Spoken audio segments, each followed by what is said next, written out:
உண்மையாக சொல்கிறேன், இந்த கிளைண்ட் வரும்போது என்னோட வண்டி R15 V3S ஆக்சிடென்ட் ஆகிடுச்சு ப்ரோ. நான் டேடியை கூப்பிட்டு வந்திருக்கேன். இந்த வண்டியை எனக்கு பக்காவாக ரெடி பண்ணி தரணும். ஷோரூமில் கேட்டால் 3 நாள் ஆகும், 4 நாள் ஆகும்னு சொல்கிறாங்க.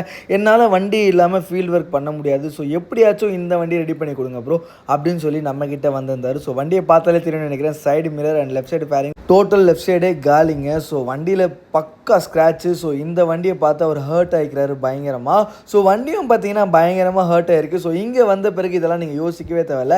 நாங்கள் பண்ணுற ஒர்க்கில் இந்த வண்டியை நாங்கள் டோட்டலாக சேஞ்ச் பண்ணிடுவோம். அதாவது வண்டியோட லுக்கை திருப்பியும் பிராண்ட் நியூ கண்டிஷனாகவே எங்களால் மாற்ற முடியும். சைட்ஸ் அண்ட் சென்சார் கொண்டு உடஞ்சிருச்சிங்க. ஸோ வண்டியோட அவுட்புட்டை பாருங்கள், நாங்கள் ஒர்க் பண்ண பிறகு எப்படி இருக்குன்னு சொல்லிட்டு. பிராண்ட் நியூ கிட்டுங்க, எப்போவுமே நம்மகிட்ட ரெடி ஸ்டாக்ஸ் இருக்கும். அண்ட் சைட் ஸ்டாண்ட் சென்சார் கொண்டு பக்காவாக மாற்றியாச்சு. ஸோ இந்த மாதிரி குவாலிட்டி ஒர்க்குக்கு நீங்கள் எவ்வளோ சார்ஜ் பண்ணீங்கன்னு கேட்டிங்கன்னா இட் டிபெண்ட்ஸ் ஆன் ஒர்க்குங்க. அண்ட் இந்த வண்டிக்கு எவ்வளோ சார்ஜ் ஆச்சுன்னு தெரிஞ்சுக்கணும்னா ஃபாலோ பண்ணிட்டு காஸ்ட் மட்டும் கமெண்ட் பண்ணுங்கள். ஃபுல் டீட்டெயில் உங்கள் டிஎம் வந்துடும். அண்ட் இந்த மாதிரி குவாலிட்டியான ஒர்க்கு கண்டிப்பாக நீங்கள் அப்பாயின்மெண்ட் போட்டு டேட்டா விசிட் பண்ணுங்கள். கீப் சொல்லிங்க. தேங்க்யூ. நெக்ஸ்ட் வீடியோ பார்க்கலாம்.